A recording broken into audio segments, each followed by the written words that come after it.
এবার শ্রমিক ভিসার আবেদন কমলো ইতালিতে। চলতি বছর অনেক কম সংখ্যক শ্রমিক আবেদন করেছে বলে জানিয়েছে দেশটির স্বরাষ্ট্র মন্ত্রণালয়। আর সংশ্লিষ্টরা বলছেন, ভিসা প্রদানে ধীরগতি, সেই সাথে সঠিক মালিক না পেয়েও অনেক বাংলাদেশি শ্রমিক আবেদনের আগ্রহ হারিয়ে ফেলেছে।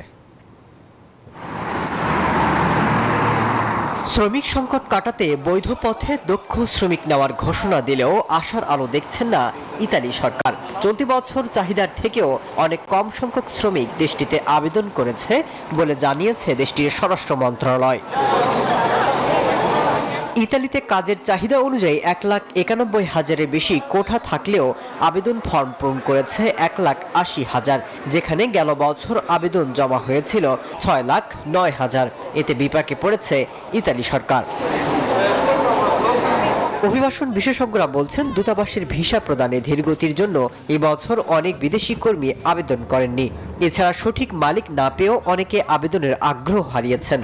ফর্ম ফিল আপের আগে আপনাকে চেক করে ফেলে যে না, হ্যাঁ আপনি কি ক্যাপাবল অথবা ক্যাপাবল কিনা। তো এই সার্বিক তথ্যগুলো পর্যালোচনা করলে মনে হয় যে আমাদের কাছে যথেষ্ট পজিটিভ, এবং আমরা আশা করি সামনের দিনগুলো আরো তারা স্ট্রিক্ট পলিসি অ্যাপ্লাই করবে। এতে করে কি হবে যে যারা মূলত জেনুইন ভাবে আবেদন করতে চাচ্ছে তাদের জন্য সবসময় এটা পজিটিভ হবে। তখন আর কোনো বাধা বা অবস্টাকল থাকবে না, নাইদার ইতালিতে নাইদার কনসুলেটে। তবে বিশেষজ্ঞরা মনে করেন, সঠিকভাবে কাগজপত্র জমা হলে এবছর অনেক কর্মী ইতালিতে প্রবেশের সুযোগ পাবেন। Desk report, news 24।